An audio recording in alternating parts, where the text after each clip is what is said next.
আচ্ছা, HAHB খেয়াল করো, HB কে কিন্তু ভিন্ন বলা হচ্ছে, তাই তো?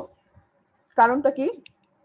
যদিও একই কার্বনে, দুইটা প্রোটন কিন্তু একই কার্বনে আছে, যুক্ত আছে, কিন্তু তারপরও কিন্তু HA আর HB কিন্তু কি বলছে?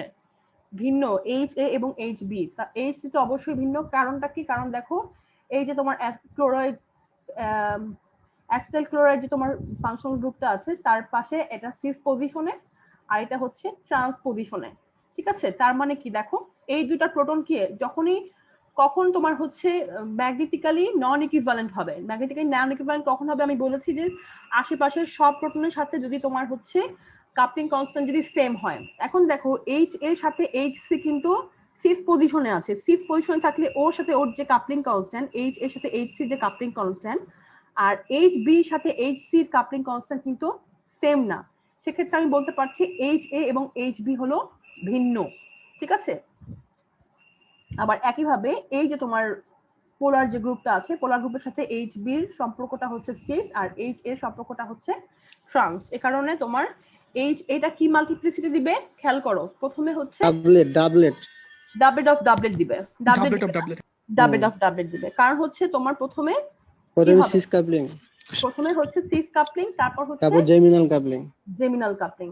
আবার এটাও ডাবলেট অফ ডাবলেট দিবে, এটা trans coupling, cis coupling then trans coupling. আর এইচ বিটাও ডাবলেট অফ ডাবলেট দিবে। ঠিক আছে?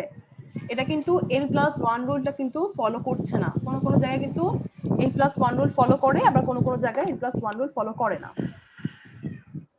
আচ্ছা, তো n+1 রুল কখন ফলো করে না সেটা আমি তোমাদের পড়াবো।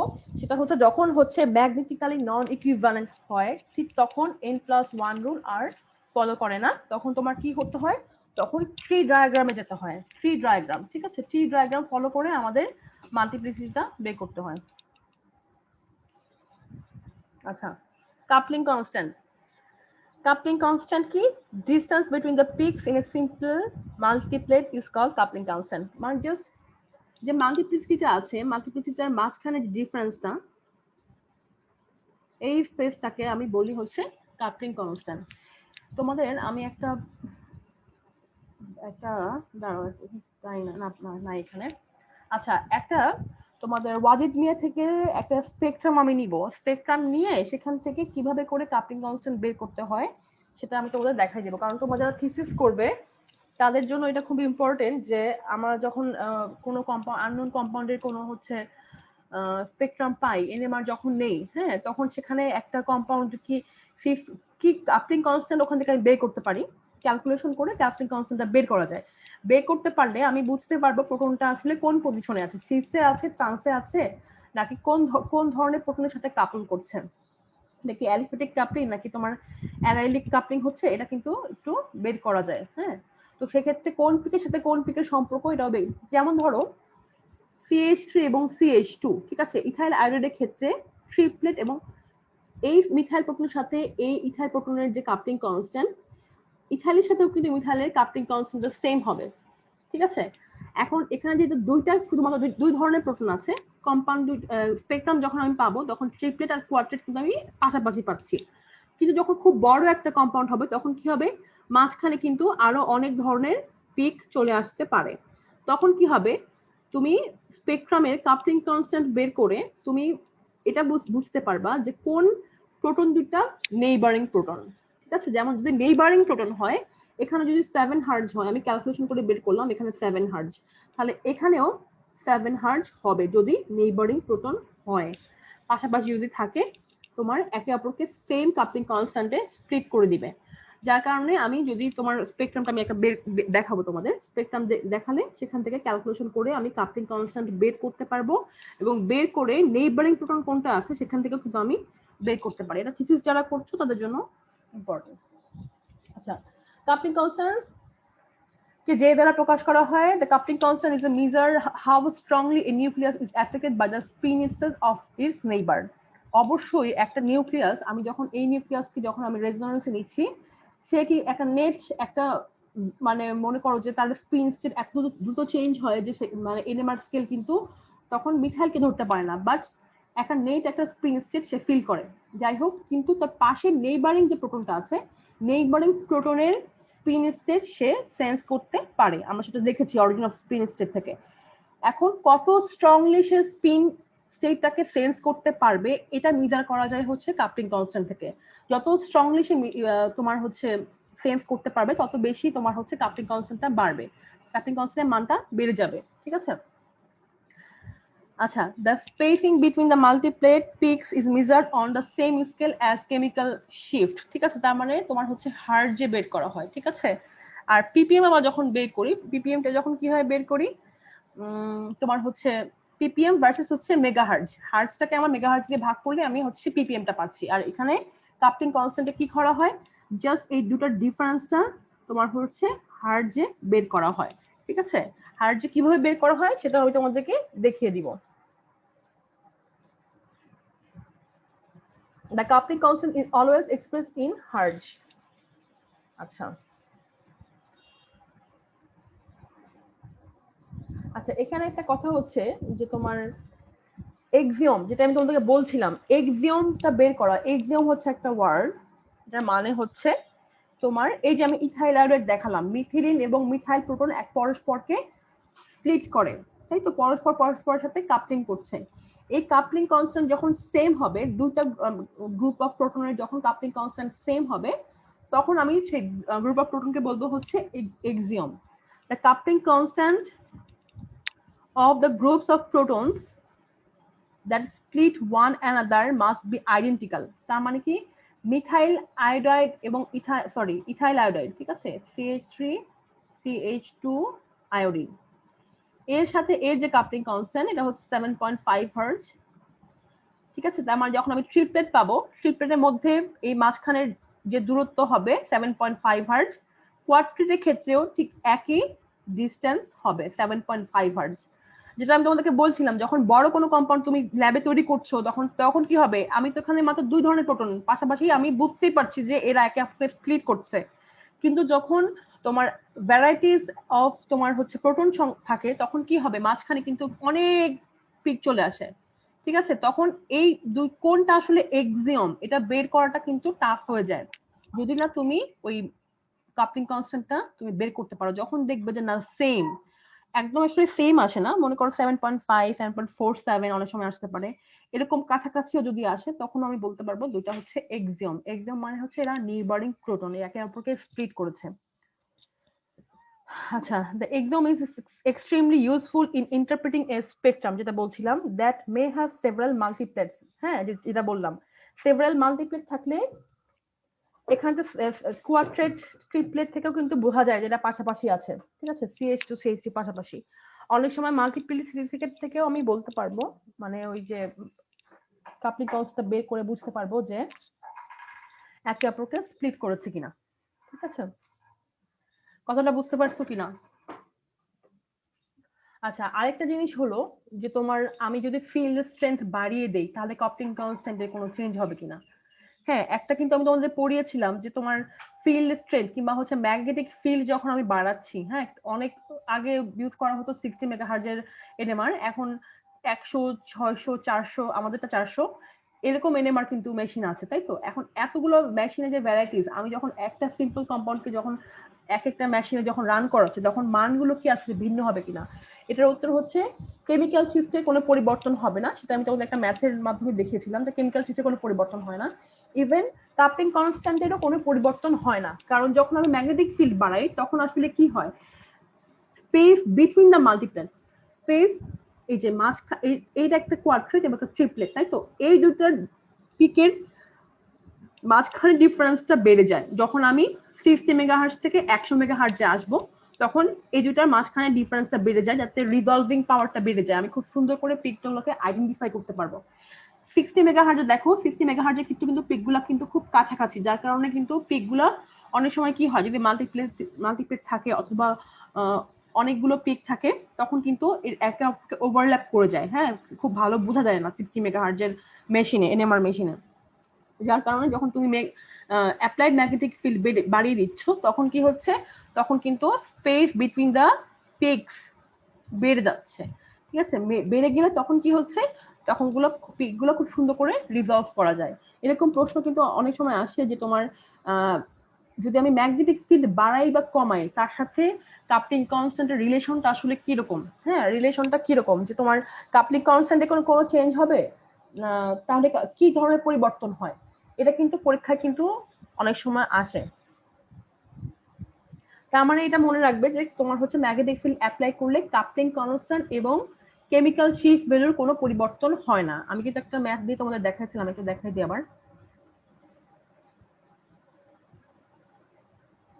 ম্যাম হ্যাঁ বলো। ম্যাম এখানে ফিল্ড স্ট্রেংথটা বাড়ালে কি হচ্ছে আমাদের মানে পিক গুলো জুমের মতো হয়ে যায়, মানে জুমের মতো হয় কি না, জুম হয় না, জুম হওয়া মানে তো একটু বড় হয়ে যাও, তাই তো। মনে করো যে যেটা দেখাচ্ছিলাম ট্রিপলেট 60 মেগাহার্টজ যদি আমি নেই, 60 মেগাহার্টজের যদি কোনো মেশিনে ধরো পিক গুলো এরকম আসতেছে খুব কাছাকাছি, হ্যাঁ কোয়াড্রেট এটা ডাবলেট খুব কাছাকাছি আসছে, মাঝে মাঝে আমি যে সুন্দর করে আঁকলাম এরকম সুন্দর কিন্তু আসলে তোমার হচ্ছে এনএমআর এ আসে না। হ্যাঁ তোমার এই যে নিচে কিন্তু প্রচুর নয়েজ থাকে, তোমরা এনএমআর এর একটা দেখাতে পারলে তোমাদের ভালো হতো। এরকম প্রচুর নয়েজ থাকে যার কারণে কিন্তু খুব সহজে এটা বের করা যায় না।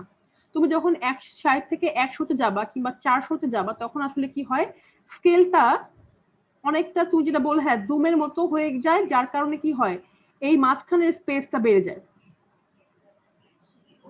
কোয়াড্রেট এখানে হচ্ছে ডাবলেট, স্কেল কিন্তু একই, আমি 0 থেকে 6 লিখেছি, এখানে হচ্ছে 0 থেকে 6, জাস্ট মাঝখানের স্পেসিংটা বেড়ে যাচ্ছে, বেড়ে যাওয়ার কারণে পেগ গুলো বের করে আনাটা খুব সহজ হয়। খেয়াল করো যেটা আসলে কোনটা কাপলিং কনস্ট্যান্ট, আসলে কি এটা হচ্ছে কাপলিং কনস্ট্যান্ট, এই দুটোর ডিফারেন্সটা হচ্ছে কাপলিং কনস্ট্যান্ট জে। হ্যাঁ এইটা কিন্তু সেম থাকছে, এইটার মাঝখানের স্পেস কিন্তু বাড়ছে না, এটা কিন্তু এটা আগে যেরকম ছিল এখনো সেরকম আছে। তাহলে কি বাড়ছে, বাড়ছে হচ্ছে দুইটা পিকের যে ইন্টারনাল ডিসটেন্সটা, হ্যাঁ ইন্টারনাল স্পেসটা বাড়তেছে দুইটা পিকের মাঝের স্পেসটা। আচ্ছা এখানে দেখো যেটা বলছিলাম এটা হচ্ছে কাপলিং কনস্ট্যান্ট গেল, আর এখানে কি বলেছিলাম দেখো, আমি যদি তোমার 60 মেগাহার্টজ কোনো একটা স্পেসিফিক একটা কম্পাউন্ডের নামে যদি এনএমআর নেই তাহলে 162 হার্জ আসছে, আর যদি 100 মেগাহার্টজ মেশিনে নেই তাহলে 270 হার্জ আসছে। তোমরা দুটাকে ভাগ করে দেখবা দুইটা ভাগফলের মানটাই আসবে 2.70 ppm। তার মানে আমি যেই মেশিনে নিচ্ছি না কেন, যেই ম্যাগনেটিক ফিল্ডের মেশিনে আমি নিচ্ছি না কেন, তোমার হচ্ছে কেমিক্যাল শিফট ভ্যালু সবসময় সেম থাকছে। কারণ কি, কারণ হচ্ছে তোমার এই দেখো এখানে আসছে 62 মেগাহার্জ সরি হার্জ, আর এখানে 270 হার্জ, ঠিক আছে। এখানে তুমি জাস্ট ওই করেসপন্ডিং ফিল্ড স্ট্রেংথ দিয়ে ভাগ করে দিলে কিন্তু তুমি পিপিএমটা পেয়ে যাচ্ছ। মেগাহার্জ কিন্তু এখানে আসবে না, আমি আগেই বলেছিলাম মেগা কিন্তু কোথা থেকে আসে 10 to the power 6, 1/10 to the পাওয়ার 6, এটাই কিন্তু আমি বলছি পিপিএম, বাকিটুকু ভাগ করলে আসে 2.7। তোমরা কিন্তু ক্যালকুলেশন করার সময় আমি কিন্তু এরকম অঙ্ক তোমাদেরকে দিব, বলে দিলাম যাও। হ্যাঁ ক্যালকুলেশন করার সময় কিন্তু কখনো এই কাজটা করবা না যে মেগা হার্টজকে 10 টু দি পাওয়ার 6 দিয়ে ভেঙে লিখলা, ভেঙে লেখার পরে আবার কাটাকাটি করলা, এরকম কিন্তু করবা না। 10 টু দি পাওয়ার 6 কখনোই ক্যালকুলেশনে আসবে না, ঠিক আছে। ক্যালকুলেশনে আসবে না, এটা সবসময় ক্যালকুলেশনের বাইরে রাখবে 10 টু দি পাওয়ার 6। এখান থেকে না হলে আমি পিপিএম কিন্তু লিখতে পারবো না, পার্টস পার মিলিয়ন মানে 10 টু দি পাওয়ার 6 এর মধ্যে কত, 10 টু দি পাওয়ার 6 এর মধ্যে হলো 2.7, এটা হচ্ছে পিপিএম এর সংজ্ঞা। আচ্ছা কাপলিং কনস্ট্যান্ট এটা আমরা পড়েছি, তারপরে একটু দেখাই দিই, দেখো coupling constant between two nuclei of the same type is called homonuclear coupling। মানে কি, যদি প্রোটন প্রোটন কাপলিং হয় হোমোনিউক্লিয়ার কাপলিং। হেটারোনিউক্লিয়ার কাপলিং কি, কার্বনের সাথে যদি প্রোটনের কোনো কাপলিং হয় সেটাকে আমরা বলি হচ্ছে হেটারোনিউক্লিয়ার কাপলিং, তাই তো।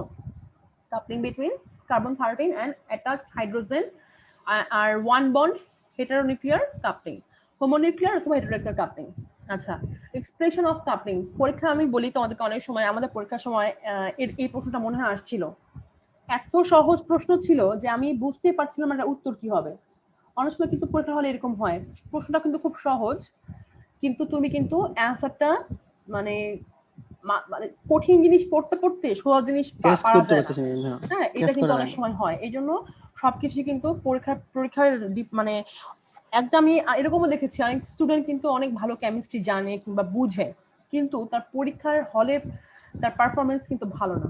পরীক্ষা হলে সে রিপ্রেজেন্ট করতে পারে না, অথবা পরীক্ষা হলে সামহাউ সে কোনো কিছু উল্টাপাল্টা করে ফেলে, হ্যাঁ, অর্গানাইজড থাকতে পারে না। এটা কিন্তু খুব ইম্পর্টেন্ট একটা জিনিস। তুমি পড়ছো সবকিছুই, কিন্তু তোমার অর্গানাইজ না।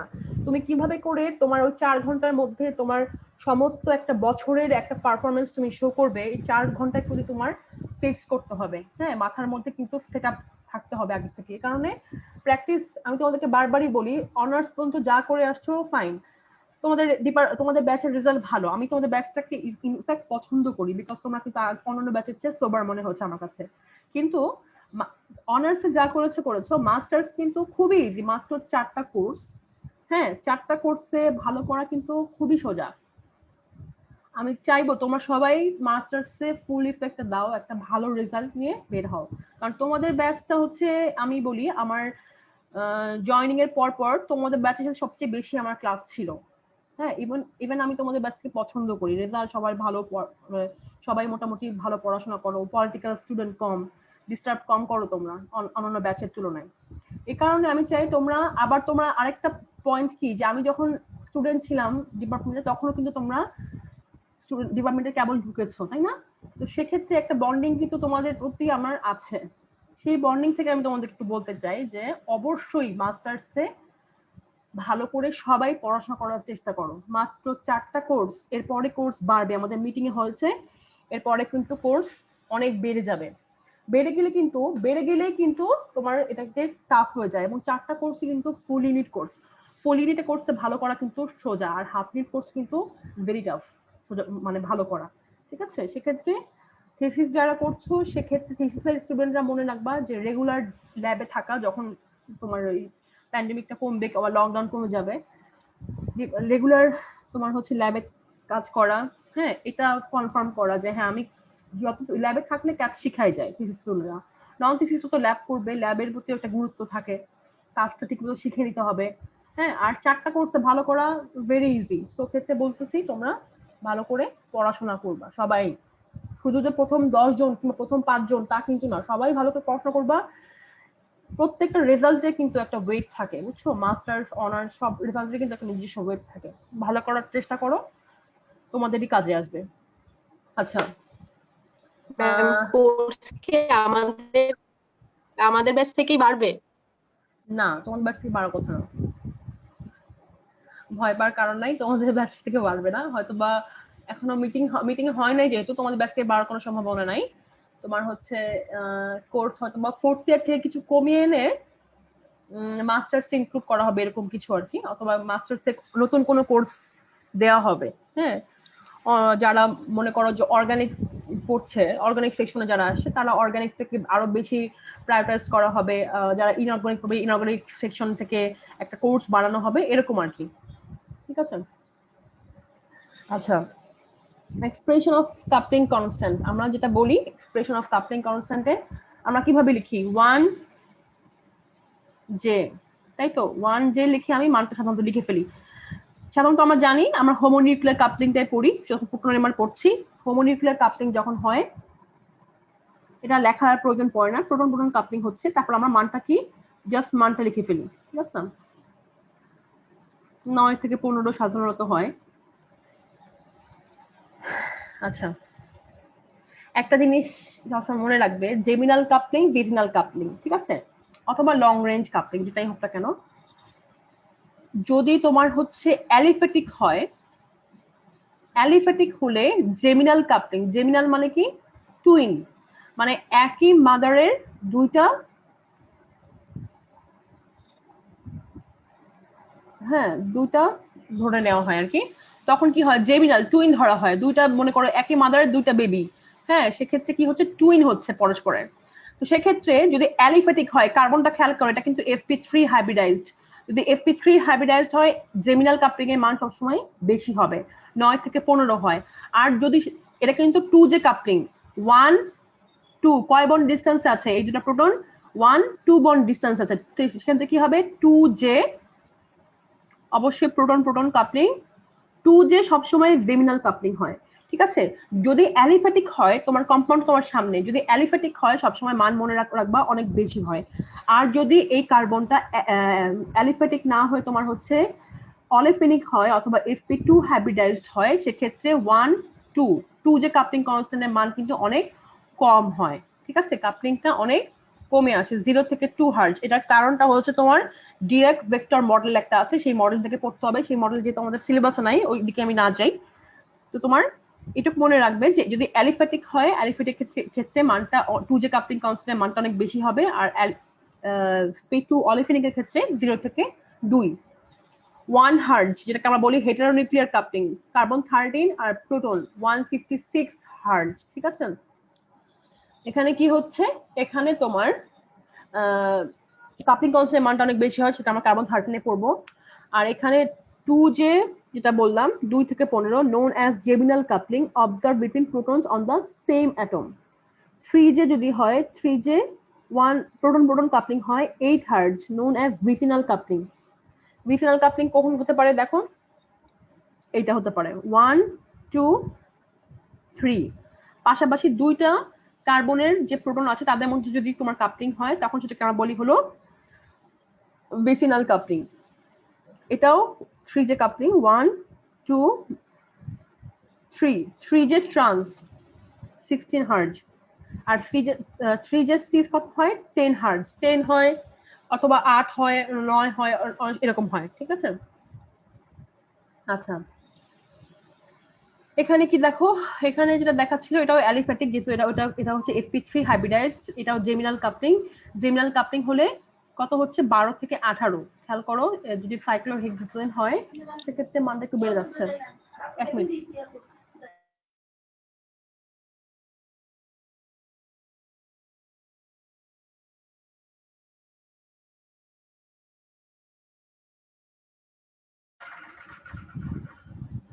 আচ্ছা এরপরে 3 যে কাপলিং 2 যে কাপলিং যে বললাম, আর 3 যে কাপলিং এর মধ্যে কি হতে পারে, অ্যালিফ্যাটিক কাপলিং হতে পারে, তাই না। 1 2 3 1 2 3 এটাও হচ্ছে তোমার, এটা এই তোমার এই মানগুলো একটু কমে আসে, তোমার হচ্ছে 5 থেকে 7 8 এর মধ্যে এরকম হয় আর কি। আরেকটা হচ্ছে অ্যালাইলিক কাপলিং। অ্যালাইলিক কাপলিংটাও কিন্তু very very important. Allylic position কোনটা, অনেক সময় ভাইভাতে প্রশ্ন করে। অ্যালাইলিক কাপলিংটা হচ্ছে কার্বন কার্বন ডাবল বন্ডের সাথে যে প্রোটন যুক্ত থাকে তার জাস্ট পাশের কার্বনটা, ঠিক আছে, মনে করো এইটা।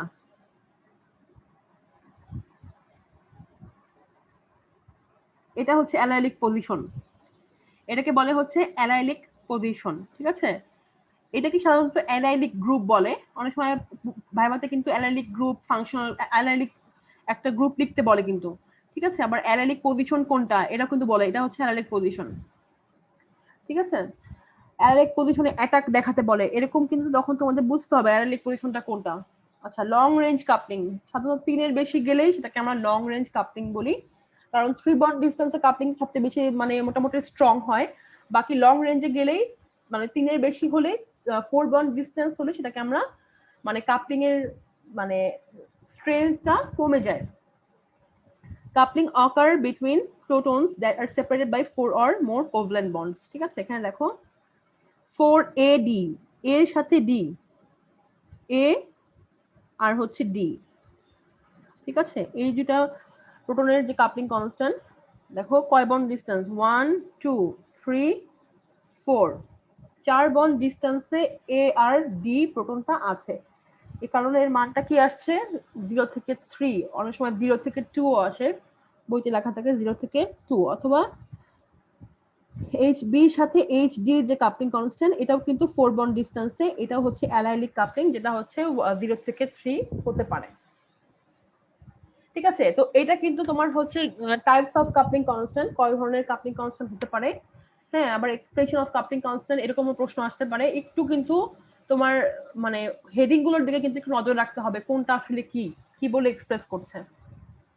আচ্ছা কার্প্লাস ইকুয়েশন, কার্প্লাস এখানে কি হচ্ছে তোমার ডাবল বন্ডের যে সিস এবং ট্রান্স হয়, সাধারণত সিসের ক্ষেত্রে আমরা দেখি কি হচ্ছে, সিসের ক্ষেত্রে ভ্যালুটা একটু কম হয়, ট্রান্সের ক্ষেত্রে ভ্যালুটা অনেক কাপলিং কনস্ট্যান্টের মানটা বেড়ে যায়। এটা হচ্ছে কার্প্লাস ইকুয়েশন থেকে আসে।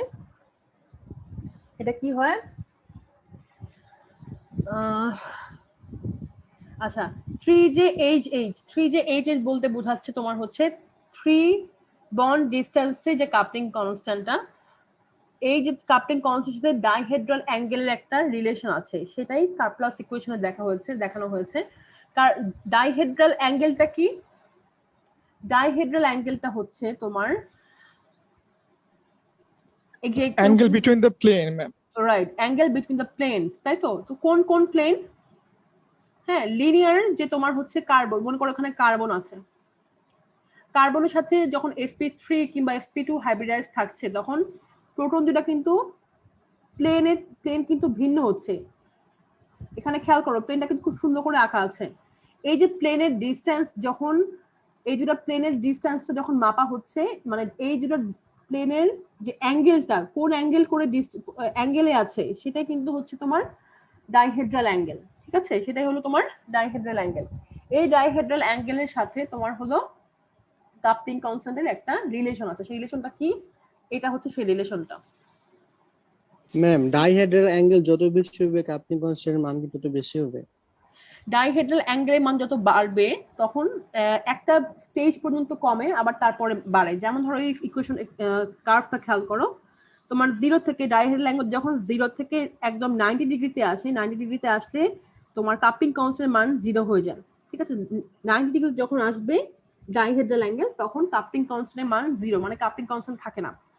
আবার এ কারণেই আমি যেটা বলছিলাম যে অ্যালিফ্যাটিকের ক্ষেত্রে কিন্তু জেমিনাল কাপলিং কনস্ট্যান্ট অনেক বেশি, কিন্তু যখনই অলিফেনিক হচ্ছে কিংবা sp2 হচ্ছে, তখন কিন্তু জেমিনাল কাপলিং এর মানটা অনেক কমে যাচ্ছে। এটার কারণটা হচ্ছে ডাইহেড্রাল অ্যাঙ্গেল। ডাইহেড্রাল কমে আসার কারণেই কিন্তু এই মানটা 0 থেকে এই 2 এর কাছাকাছি চলে আসে। ঠিক আছে, আবার যখন ডাইহেড্রাল অ্যাঙ্গেলের মানটা 180 ডিগ্রিতে যায়, 180 ডিগ্রিতে গেলে কি হয়?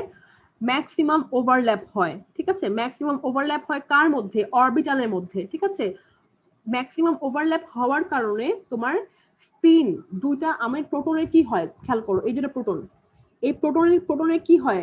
এই প্রোটনের তো কাপলিং হয়, তাই তো? কাপলিং হয়, প্লাস আবার কি হয়, এই যে তোমার হচ্ছে কাপলিং কনস্ট্যান্ট, আমি যেটা বলছি কাপলিং কনস্ট্যান্টও কিন্তু তোমার হচ্ছে একটা প্রোটন আরেকটা প্রোটনের স্পিনকে সেন্স করতে পারছে।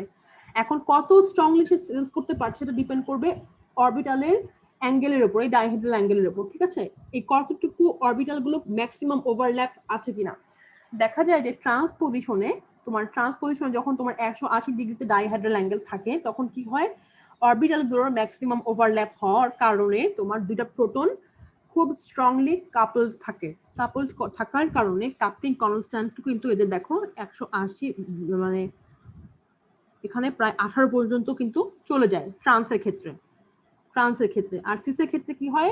সিসের ক্ষেত্রে তোমার হচ্ছে যেহেতু 0, মানে তোমার হচ্ছে যে তোমার এখানে খুব সুন্দর বোঝা যাচ্ছে না, সিসের ক্ষেত্রে কি হয়? সিসের ক্ষেত্রে তোমার হলো খুব ওভারল্যাপ হয়, ওভারল্যাপ আবার তোমার হচ্ছে কি বলে 180 ডিগ্রির মতো 100% হয় না। ঠিক আছে, তার চেয়ে কিছুটা কমে আসে তোমার 0 ডিগ্রিতে থাকলে। যখন ডাইহেড্রাল অ্যাঙ্গেল 0 হবে, সেক্ষেত্রে কি হয়?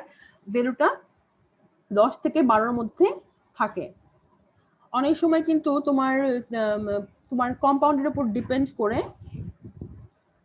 ভ্যালুগুলা কিন্তু কি হয়, অনেক সময় তোমার সিসের মানটা 10, 8, 9 এরকমও কিন্তু আসে। ঠিক আছে, যেটা একটু বেশি সেটা মনে করবা হচ্ছে ট্রান্স, যেটার মানটা একটু কম সেটা হচ্ছে তোমার সিস। আচ্ছা, আর 90 ডিগ্রিতে কি হয়? 90 ডিগ্রিতে অরবিটালের মধ্যে কোনো ওভারল্যাপই হয় না। ঠিক আছে, অরবিটাল গুলো ওভারল্যাপ না হওয়ার কারণে তোমার হচ্ছে কোনো স্পিনটা সেন্স করতে পারে না। একটা নিউক্লিয়াস আরেকটা নেইবারিং নিউক্লিয়াসের যে স্পিন স্টেট সেটা সেন্স করতে পারে না, যার কারণে কোনো কাপলিং হয় না। এই যে দেখো 90 ডিগ্রি অ্যাঙ্গেলে কাপলিং কনস্ট্যান্টের মানটা 0 হয়। ঠিক আছে, এখানে দুইটা এরকম বোল্ড করে দেওয়ার মানে হচ্ছে এই মানটা ভ্যারি করে। ঠিক আছে, একটা রেঞ্জ দেখিয়েছে আর কি, 12 থেকে 9 অথবা এখানে 18 থেকে 10, এরকম একটা রেঞ্জ দেখিয়েছে। ঠিক আছে, ট্রান্স এবং সিসের ক্ষেত্রে এই ইকুয়েশনটা আসলে তোমার এখানে এটা constant, B constant, C constant. ঠিক আছে, এখানে তোমার a plus B cos alpha plus C cos 2s alpha, এটা একটু মুখস্থ রাখতে হবে। আচ্ছা, কার্পলাস ইকুয়েশন কিন্তু অনেক সময় পরীক্ষা চলে আসে। আচ্ছা, এখানেও আসলে পড়ার অনেক কিছু আছে, যেটা আমি তোমাদেরকে সবসময় বলি যে NMR IR, হ্যাঁ IR এর চার্ট, কোরিলেশন চার্ট এবং NMR এর কোরিলেশন চার্ট। ঠিক আছে, আমরা কিন্তু দেখো শুধুমাত্র সংখ্যা থেকে একটা স্ট্রাকচার বের করছি, তাই তো? আমরা অনেক পড়াশোনা করব কাপলিং কনস্ট্যান্ট নিয়ে, কেন বাড়ছে কমছে এগুলো নিয়ে, কিন্তু তোমার বেস ভ্যালুটা সবসময় মাথায় থাকতে হবে। তারপর আমি পড়বো যে কোন কোন তোমার হচ্ছে সাবস্টিটিউয়েন্ট আসলে বাড়বে, কেন এটা বাড়ছে কমছে, কিন্তু বেস ভ্যালুগুলো সবসময় মুখস্থ রাখতে হবে। ঠিক আছে?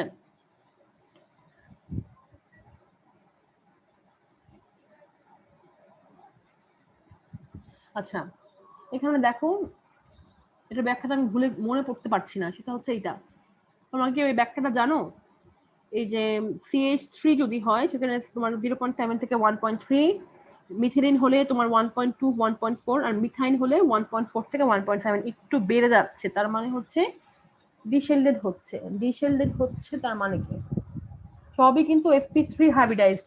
sp3 হাইব্রিডাইজড হওয়ার পরে যখন তোমার সাবস্টিটিউয়েন্ট কার্বন সংখ্যা বাড়ছে তখন বেলটাও বাড়ছে। এটা কারণটা জানি কি ছিল? দাঁড়াও, তোমাদের কি কারো মনে আছে এটার কারণ?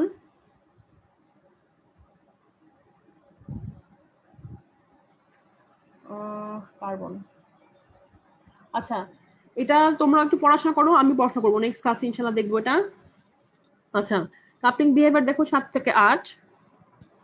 অ্যালকিনের ক্ষেত্রে আমরা জানি 4.5 থেকে 6.5, 4.5 থেকে 6.5 খুবই তোমার ইউনিক একটা মান। ঠিক আছে, সাধারণত এই মানে 4.5 থেকে 6.5, হ্যাঁ এই মানের ভিতর সাধারণত খুবই এক্সট্রিম সাবস্টিটিউয়েন্ট না থাকলে, ইলেকট্রোনেগেটিভ সাবস্টিটিউয়েন্ট না থাকলে সাধারণত এই মানে অ্যালিফেটিক রিজিয়ন থেকে অ্যালকিনে সাধারণত যায় না। ঠিক আছে, আরেকটা ইম্পর্টেন্ট হচ্ছে অ্যালাইলিক পজিশন। কি বলেছিলাম? অ্যালাইলিক প্রোটন কোনটা? এটা হচ্ছে অ্যালাইলিক প্রোটন। কার্বন কার্বন, দুইটা কার্বন কার্বন চলে গেল, এটা হচ্ছে অ্যালকিন, এটা তো সেম অ্যালকিনের জন্য, তাই না? পাশের কার্বনে যে হাইড্রোজেন থাকবে সেটাকে বলা হয় অ্যালাইলিক প্রোটনের। অ্যালাইলিক প্রোটনের মান 1.6 থেকে 2.6। মান দেখলে গেস করতে হবে, একটা তোমার তো আননোন স্ট্রাকচার থাকবে প্রচুর, মাস্টার্সে কিন্তু অনেক আননোন স্ট্রাকচার থাকে, সেখান থেকে কিন্তু অবশ্যই গেস করতে হবে এই মানগুলো দেখে যেটা কি অ্যালাইলিক প্রোটন থাকতে পারে কি পারে না। বুঝছো? এটা কিন্তু মানগুলো মনে রাখা কিন্তু খুবই ইম্পর্টেন্ট।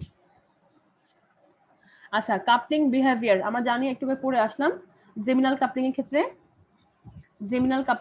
0 থেকে 2, আবার এখানে সিসের ক্ষেত্রে একটু কম হবে, ট্রান্সের ক্ষেত্রে একটু বেশি হবে। এটা হচ্ছে অ্যারালিক কাপলিং, এটা জেমিনাল কাপলিং, এটা হচ্ছে অ্যারালিক কাপলিং। ঠিক আছে, এই কাপলিং কনস্ট্যান্ট গুলো কিন্তু মুখস্থ রাখতে হবে। Chemical shift of aromatic compound. Aromatic কম্পাউন্ডের ক্ষেত্রে প্রোটন কেন বেশি হয় এটা আমরা পড়েছি, ডায়াম্যাগনেটিক অ্যানিসোট্রপির জন্য। ঠিক আছে, আর যদি একটা কার্বন চলে আসে বেনজাইলিক প্রোটন যদি হয় সেক্ষেত্রে কিন্তু মানটা কিন্তু জাস্ট ডায়াম্যাগনেটিক অ্যানিসোট্রপির কিছুটা এফেক্ট এটা ফিল করে বলেই 2.3 থেকে 2.7, আদারওয়াইজ কিন্তু খেয়াল করো এটা কিন্তু পিওর একটা অ্যালিফেটিক সিএইচ, তাই তো? তারপরও কিন্তু মানটা 2.3 থেকে 2.7, এটাও কিন্তু খুব সুন্দর মনে রাখবা। এই প্রোটনটা বেনজাইলিক প্রোটন আর হচ্ছে অ্যালাইলিক প্রোটন, এটা হচ্ছে এক্সেপশনাল কেস, এটা মাথায় রাখতে হবে। বেনজাইলিক প্রোটন থাকে 2.3 থেকে 2.7, এই মানগুলো কিন্তু তোমার পরীক্ষার হলে কিন্তু অনেক হেল্প করে মাথায় একটা আননোন স্ট্রাকচার আনতে গেলে। আচ্ছা, যেটা বলছিলাম সিএইচটা কিন্তু তোমার হচ্ছে অ্যালিফেটিক, তারপরেও কিন্তু মান বেশি আসছে, যার কারণটা হচ্ছে অ্যারোমেটিক রিজিয়নের যে তোমার হচ্ছে ডায়াম্যাগনেটিক অ্যানিসোট্রপিটা আসছে, তার এই যে বেনজিন এর প্লেনের উপরে এবং নিচে শুধুমাত্র ডিশেল্ডেড জোন, যেটাকে আমরা বলি প্লাস জোন, আর মাইনাস জোন কিন্তু হাইড্রোজেনের আশেপাশে। ঠিক আছে, তো এই মাইনাস জোনে কিছুটা ফিল করে হচ্ছে এই সিএইচটা, যার কারণে ডিশেল্ডেড হয়ে মানটা একটু বেড়ে যায়। কাপলিং কনস্ট্যান্ট আমরা সেটা পড়বো, অর্থ হলে 7 থেকে 10 হার্জ। দূরত্ব যত বাড়বে, যেটা বলছিলাম, দূরত্ব যত বাড়বে তত বেশি সেভ করতে পারবে কম। প্যারা কাপলিং আসলে হয় না, মূলত ওয়ান খুবই ছোট কাপলিং হলে ওর স্প্লিটিং বোঝাও যায় না। ঠিক আছে, যার কারণে এটা খুবই নেগলিজিবল আর কি। মেটাতে 2 থেকে 3 হার্জ। আচ্ছা, অ্যালকাইনের ক্ষেত্রে আমরা পড়েছি, অ্যালকাইনের ক্ষেত্রেও ডায়াম্যাগনেটিক অ্যানিসোট্রপির শিল্ডেড জোনে পড়ে, যদিও sp হাইব্রিডাইজড ইলেকট্রোনেগেটিভ অ্যাটমের মতো বিহেভ করে কার্বনটা, তারপরেও ডায়াম্যাগনেটিক অ্যানিসোট্রপিক পাই বন্ডের অনেক বেশি হওয়ার কারণে এটা শিল্ডেড জোনে পড়ে। শিল্ডেড জোনে পড়লে তোমার মানটা কিছুটা অনেক বেশি কমে যায়, 1.7 থেকে 2.7। এটাও অ্যালাইলিক পজিশন। কার্বন কার্বন তোমার আনস্যাচুরেটেড কার্বনের পাশের কার্বনের যে সিএইচ সেটাকে বলা হয় অ্যালাইলিক পজিশনের, সেটা 1.6 থেকে 2.6 এটার মতোই একই। ঠিক আছে, কাপলিং বিহেভিয়ার, কাপলিং বিহেভিয়ারটা কি হবে? 4 হার্জ মানে 4 যে কাপ মানে 4 যে বন্ড ডিসটেন্সে 2 থেকে 3 হার্জ। আচ্ছা, অ্যালকাইল হ্যালাইড, এটা আসলে অ্যালকাইল হ্যালাইড কম্পাউন্ডের মধ্যে হ্যালোজেন আছে কিনা তো এখান থেকেও বের করা যায়। আয়োডিন থাকলে বুঝতেই পারছো যে যত বেশি তোমার বাড়বে ইলেকট্রোনেগেটিভিটি যত বেশি বাড়বে তত বেশি কি করবে, ইলেকট্রন ফ্লোরিন সবচেয়ে বেশি টেনে নিবে, তারপর ফ্লোরিন, তারপর ব্রোমিন। চলে যাবে। যদি টেনে নেয় তখন কি হচ্ছে, টেনে নিলে তোমার হচ্ছে প্রোটনটা ডিশেল্ডেড জোনে পড়ছে, ডিশেল্ডিং জোনে পড়লে ভ্যালুটা বেড়ে যাবে, যার ইলেকট্রনিক যত বেশি তত বেশি বাড়বে। আচ্ছা, এগুলা মনে রাখার কোনো দরকার নাই, এগুলা আসলে যদি আমি তোমাদেরকে ফ্লোরিন এনএমআর অথবা তোমার হচ্ছে নাইট্রোজেন এনএমআর যখন পড়াবো তখন কিছুটা দরকার হবে এটা। অ্যালকোহলের ক্ষেত্রে এই OH এর হাইড্রোজেনটা আমরা যেটা বলেছি লেবাইল প্রোটন, হ্যাঁ, সলভেন্টের সাথে কিংবা নিজেদের পরস্পরের সাথে খুব বেশি প্রোটন আদান প্রদান করে বলে এটা পজিশন সহজেই ডিটারমাইন করা যায় না। অনেক সময় দেখি এটা শিল্ডের জোনে পড়ে গেছে, মানে অক্সিজেনের খুব কাছাকাছি, অথবা ডিশিল্ডের জোনে পড়বে যখন তোমার হাইড্রোজেন বন্ডেড অবস্থা থাকবে, সেক্ষেত্রে একটা রেঞ্জ আমরা পাই 0.5 থেকে 5 ppm। আচ্ছা, এই প্রোটনটা, আর যদি এইটা হয় এই মানটাও কিন্তু ইম্পর্টেন্ট, মানে জাস্ট অক্সিজেনের পাশে যে হাইড্রোজেন থাকে কার্বনের সাথে যুক্ত থাকে সেটার মান কিন্তু 3.2 থেকে 3.8, অনেক সময় 4 এর কাছাকাছিও চলে যায় যদি আদারওয়াইজ কোনো ফাংশনাল গ্রুপ, পোলার ফাংশনাল গ্রুপ যদি থেকে থাকে। ঠিক আছে, এখানে দরকার নেই কাপলিং কনস্ট্যান্ট পড়ার দরকার নেই। অ্যামিন, এই চারটা পড়াই আজকে শেষ করবো। কয়টা বাজে দেখো তো, প্রায় 12:50। আচ্ছা, আর একটু আছে, এটা চার আজকে শেষ করে দিই। তোমরা কিন্তু দেখো আমি বলি, তোমরা কিন্তু মনে হয় পড়তেছো না, হ্যাঁ, তোমরা কিন্তু স্লাইডটা দেখছো না, কিংবা আমি একটু বইটা দেখছো না। আচ্ছা, তোমাদের কি ইনস্ট্যান্ট পরের দিন স্লাইড দিয়ে দিলে সুবিধা হয়? স্লাইড তো না, জানি না, রেকর্ডিং। জি ম্যাম, রেকর্ডিং দিলে সুবিধা হয়। আচ্ছা, আমি রেকর্ডিং দিয়ে দিব। রেকর্ডিং হচ্ছে কি, তোমার রেকর্ড করার পরে আবার কনভার্ট করতে হয়, তোমার ইয়া থাকে না, আবার মানে এমকে প্লেয়ার না কি বলে ওটা তোমার কনভার্ট করতে অনেক সময় লেগে যায়। আচ্ছা, যাই হোক, আমি শেষ করি। অ্যামিন দেখো, অ্যামিনের এনএইচটা কি, একই রকম লেবাইল প্রোটন, যেহেতু না একটা পোলার ইলেকট্রোনেগেটিভ অ্যাটম সাথে যুক্ত, যার কারণে কি হয় হাইড্রোজেন বন্ড ফর্ম করতে পারে, আরেকটা কম্পাউন্ড, আরেকটা অ্যামিন কম্পাউন্ড অথবা আরেকটা সলভেন্টের সাথে সে এক্সচেঞ্জ করতে পারে। এই কারণে ভ্যালুটা ভ্যারি করে 0.5 থেকে 4 ppm এর মধ্যে। এটা কি বলে, অ্যানিলিন, অ্যানিলিনের যে প্রোটন আছে 3 থেকে 5 ppm। ঠিক আছে, আর এটা নাইট্রোজেনের পাশে যে সিএইচ 2 থেকে 2.9, 2 থেকে 2.9, এই যে এই মানগুলো কিন্তু ইম্পর্টেন্ট।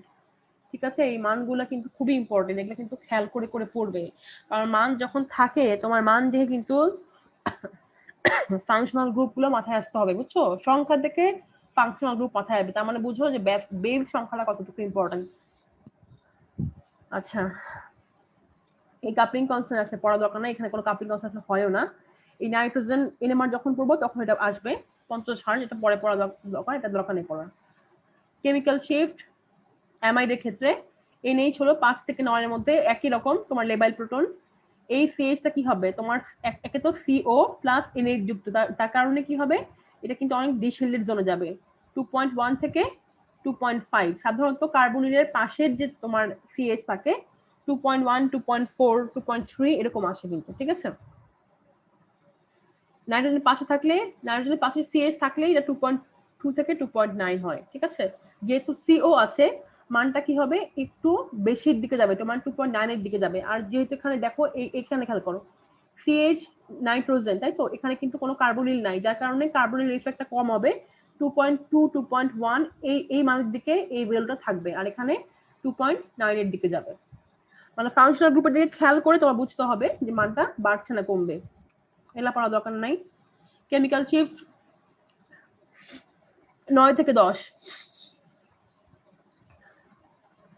অ্যালডিহাইডের 9 থেকে 10, আর অ্যালডিহাইডের পাশেটা 2.1 থেকে 2.4, সাধারণত 2.3, 2.4 এরকম মানে আসে। এটা ইম্পর্টেন্ট, এটা অনেক সময় কাপলিং হয় অ্যালডিহাইডের সিএইচ এর সাথে, অনেক সময় নিকবাইল প্রোটনের একটা কাপলিং হয়, ঠিক আছে, যেটা হচ্ছে 1 থেকে 3। অনেক সময় অনেক ধরনের কম্পাউন্ডে অ্যালডিহাইডের সিএইচ এর সাথে নেইবারিং প্রোটনের একটা কাপলিং কনস্ট্যান্ট শো করে, মানে এই জন্য স্প্লিটিংও কিন্তু হয়, হ্যাঁ স্প্লিটও কিন্তু করে অনেক সময়। আচ্ছা, অ্যাস্টারের ক্ষেত্রে কি হচ্ছে, যখন অক্সিজেনের পাশে সরাসরি থাকবে, এটা সবসময় মনে রাখবা 4 ঘরে চলে যায়, হ্যাঁ এই মানটা কিন্তু 4 ঘরে চলে যায়, 4.1, 3.5, 4.1, 4.2 এরকম মান আসে অক্সিজেনের পাশে ডিরেক্টলি যে কার্বনের সাথে হাইড্রোজেন যুক্ত তার জন্য। আর কার্বনের পাশে কি বলছিলাম, কার্বনের পাশের জন্য বলেছিলাম 2.2, 2.3, যেহেতু পাশে অক্সিজেন আছে এই কারণে মানটা আসবে 2.4 অথবা 2.5 এরকম। কার্বক্সিলিক অ্যাসিড একইভাবে, এটাও লেবাইল প্রোটন অথবা এক্সচেঞ্জেবল প্রোটন। এক্সচেঞ্জেবল প্রোটনের ক্ষেত্রে 11 থেকে 10 বাড়ছে, কারণ হচ্ছে এখানে তোমার অক্সিজেন যুক্ত আছে, যার কারণে ডিশেলের জোনে পড়ছে অনেক। আর এখানে কি হচ্ছে, যেহেতু কার্বনিল মূলক আছে, কার্বনিলের পাশে থাকছে 2.1 থেকে 2.5। কিটোন একই জিনিস, 2.1 থেকে 2.4। 2.3 সাধারণত লেখা হয় কিটোনের আশেপাশে হলে 2.3, যেহেতু এখানে অক্সিজেন, ফার্দার অক্সিজেন নাই, যদি অক্সিজেন থাকে 2.4, 2.5 এরকম কিন্তু আসে। নাইট্রো অ্যালকেনের ক্ষেত্রে 4.1, 4.4, 4.1 থেকে 4.4 সিএইচ নাইট্রো। আর নাইট্রাইলের জন্য 2 থেকে 3। নাইট্রাইলের পাশের যে হাইড্রোজেন সেটার জন্য আছে 2 থেকে 3। এগুলা একটু কষ্ট করে মুখস্থ করে নিবা, যত বেশি আননোন স্ট্রাকচার সলভ করবে তত বেশি তোমাদের এই মানগুলো মনে থাকবে, ঠিক আছে। তো আজকে এই পর্যন্তই থাক, নেক্সট ক্লাসে Ma'am. শেষ করে দেবো ইনশাআল্লাহ। হ্যাঁ বলো। ম্যাম আমাদের এনামের থেকে কি 2 সেট প্রশ্ন হবে? কত সেট যে হবে, এনএমআর থেকে বেশি হবে, ঠিক আছে। ইউবি থেকে এক সেট, আইআর থেকে এক সেট, টুরি থেকে ডেফিনেটলি এক সেট থাকবে ইনশাআল্লাহ। এনএমআর থেকে বাকি সব এনএমআর থেকে। এনএমআর এর চ্যাপ্টার তো মোটামুটি কেবল প্রাইমারি চ্যাপ্টারটা পড়েছে, আগে আগে দেখো যে কত চ্যাপ্টার এনএমআর এর উপর আছে খালি, হ্যাঁ এরপরে সব চ্যাপ্টার এনএমআর এর উপর সব। এরপর টুরি পড়াবো, ও মাস থেকে এক চ্যাপ্টার থাকবে, লাস্ট পড়াবো মাস স্পেকট্রোমেট্রি, তার আগে পড়াবো 2D, তার মাঝখানে যত চ্যাপ্টার আছে সবগুলো হচ্ছে এনএমআর। এনএমআর অনেক চ্যাপ্টার, অনেক, কাবিয়ার বই পড়া শেষ করতে হবে, ঠিক আছে, কেবল অল্প একটু হয়েছে আর কি। ঠিক আছে, আজকে শেষ করে দিই, ঠিক আছে। আসসালামু আলাইকুম। ওয়ালাইকুম আসসালাম। আসসালামু আলাইকুম। আসসালামু আলাইকুম। ওয়ালাইকুম আসসালাম। আসসালামু আলাইকুম।